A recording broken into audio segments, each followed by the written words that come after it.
एक IAS officer जिसकी कहानी बार बार ट्रांसफर से जुड़ी रही। महाराष्ट्र भारत का एक ऐसा राज्य है जहाँ करोड़ों लोग रोजाना बाहर का खाना खाते हैं। Restaurant, street food, dairy product, packaging food और सुपरमार्केट और ब्लिंकिट, जेप्टो और इंस्टामार्ट जैसे प्लेटफॉर्म के जरिए। लेकिन सवाल यह है कि जो खाना हम खा रहे हैं क्या वह सेफ है? इसी सवाल को लेकर के 2026 में महाराष्ट्र में एक बड़ा क्रैकडाउन शुरू हुआ। कई रेस्टोरेंट की जांच में कुछ के लाइसेंस रद्द किए गए, मिल्क अडल्ट्रेशन के खिलाफ एक्शन हुआ, क्विक कॉमर्स और वेयर हाउसेस की इंस्पेक्शन हुई और फिर कार्रवाई पहुंची डोमिनोज, पिज्जा हट जैसे बड़े ब्रांड तक। लेकिन इस पूरी कहानी के बीच एक नाम सबसे ज़्यादा चर्चित में है, आईएएस ऑफिसर तुकाराम मुंडे। एक ऐसा ऑफिसर जिसकी पहचान सिर्फ उसकी पोस्टिंग से नहीं बल्कि उसकी वर्किंग स्टाइल से बनी। उनके करियर में लगभग सबसे बड़ा चर्चित आंकड़ा यह है कि करीब 21 साल की सर्विस में उनको 25 बार ट्रांसफ़र किया गया। लेकिन सवाल यह है कि हर ट्रांसफ़र के पीछे पॉलिटिकल प्रेशर था या उनकी अपनी वर्किंग स्टाइल भी यह एक कारण थी। आखिर 2026 में एफडी कमिश्नर बनने के बाद ऐसा क्या हुआ कि महाराष्ट्र का फूड सेक्टर अचानक हेडलाइन में आ गया? क्या उनकी कार्रवाई अदानी, अंबानी जैसे बड़े बिजनेस ग्रुप को वास्तव में कोई बड़ा नुकसान हुआ? आज इस वीडियो में हम तुकाराम मुंडे की पूरी कहानी शुरुआत से जानेंगे।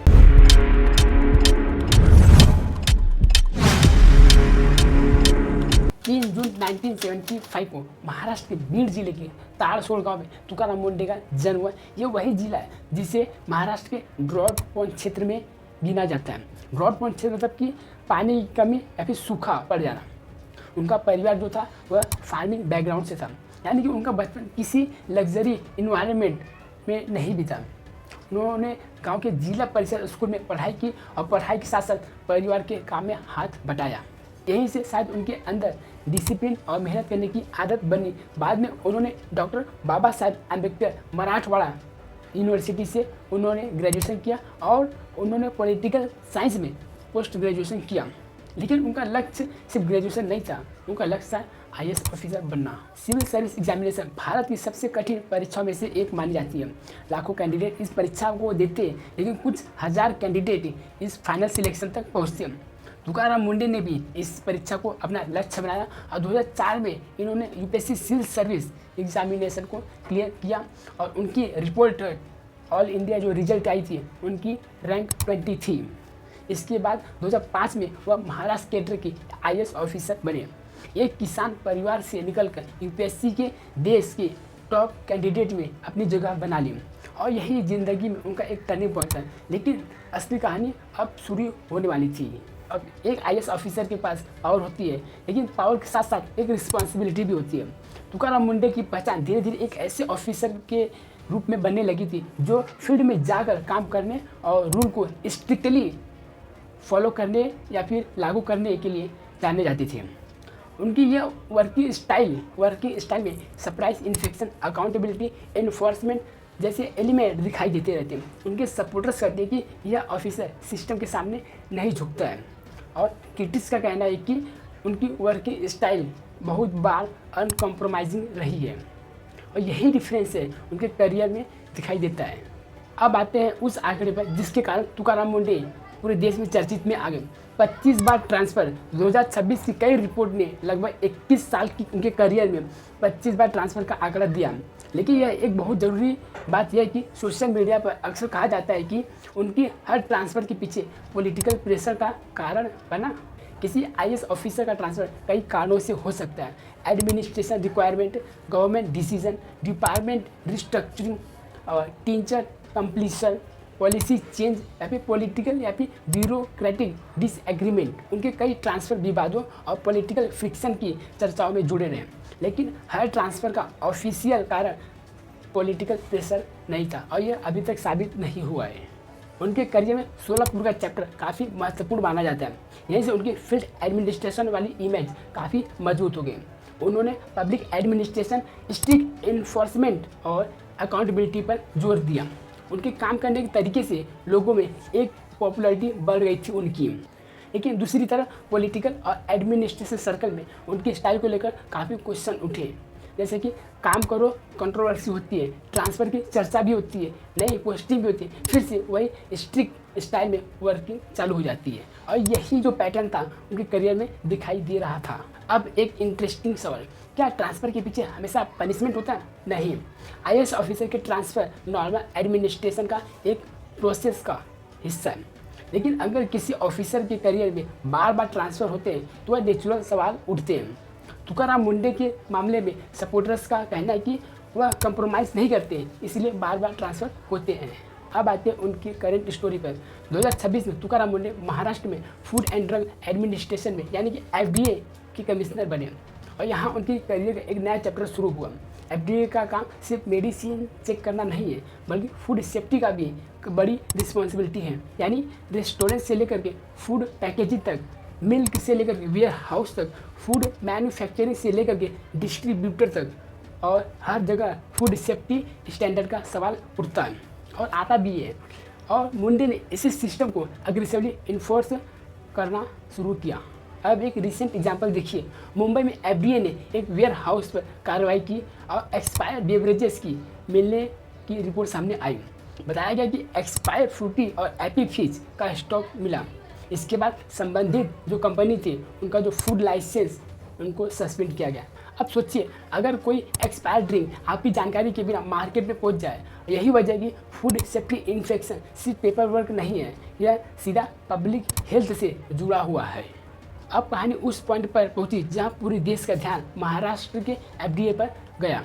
डोमिनोज यह एक इंटरनेशनल ब्रांड है, लेकिन अगस्त 2026 में महाराष्ट्र के एफडीए ने डोमिनोज के कई आउटलेट्स पर एक्शन लिया और रीयूटर्स के अनुसार 4 डोमिनोज आउटलेट्स के लाइसेंस को सस्पेंड किया गया। इसमें ग्रीस रिसाइड्स और इंसेक्ट इन्फेस्टेशन और फूड प्रोडक्ट पर एक्सपायरी रिलेटेड प्रॉब्लम जैसी वायलेशन रिपोर्ट हुई।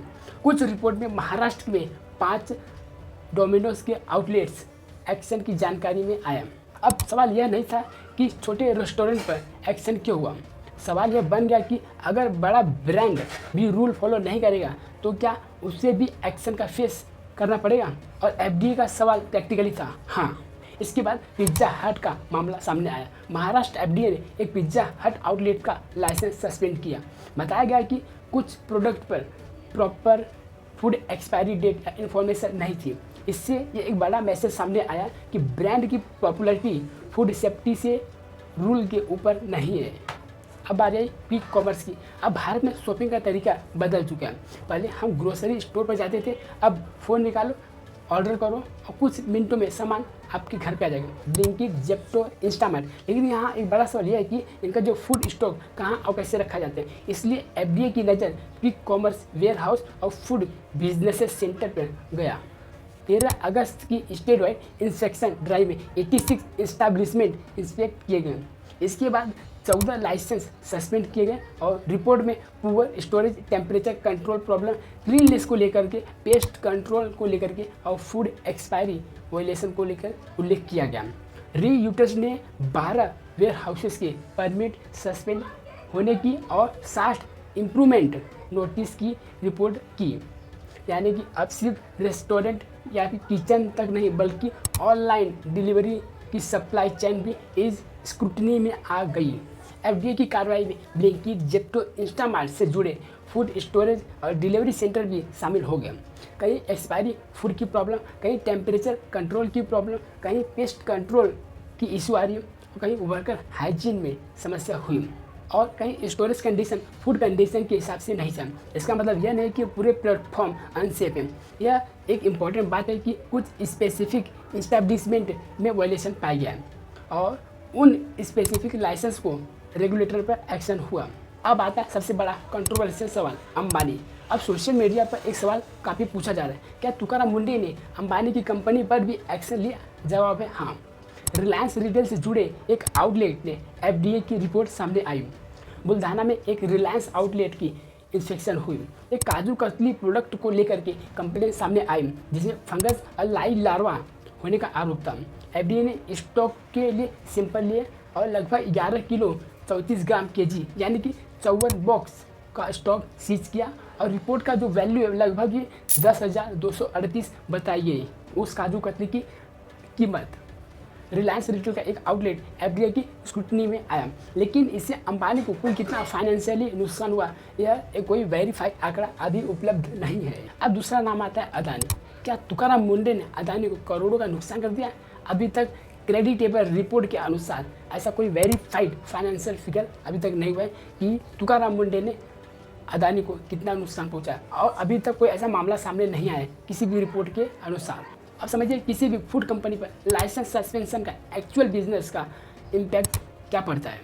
पहला ये कि आउटलेट्स बंद हो सकते हैं, और दूसरा यह कि स्टॉक सीज हो सकते हैं, तीसरा यह कि सेल्स रुक सकती है, और चौथा यह कि फूड को रिप्लेस या फिर डिस्ट्रॉय करना पड़ सकता है, और पांचवा यह कि कंप्लायंस और हाइजीनिक सुधार पर खर्चा करना पड़ सकता है, और छठवा यह है कि सबसे बड़ा नुकसान रेपुटेशन हो सकता है, क्योंकि कंज्यूमर के दिमाग में एक ऐसा सवाल बैठ जाता है क्या यह ब्रांड सेफ है। लेकिन इन सारे इम्पैक्ट को जोड़कर किसी कंपनी का एग्जैक्ट फाइनेंशियल लॉस बताने के लिए कंपनी लेवल फाइनेंशियल डेटा चाहिए।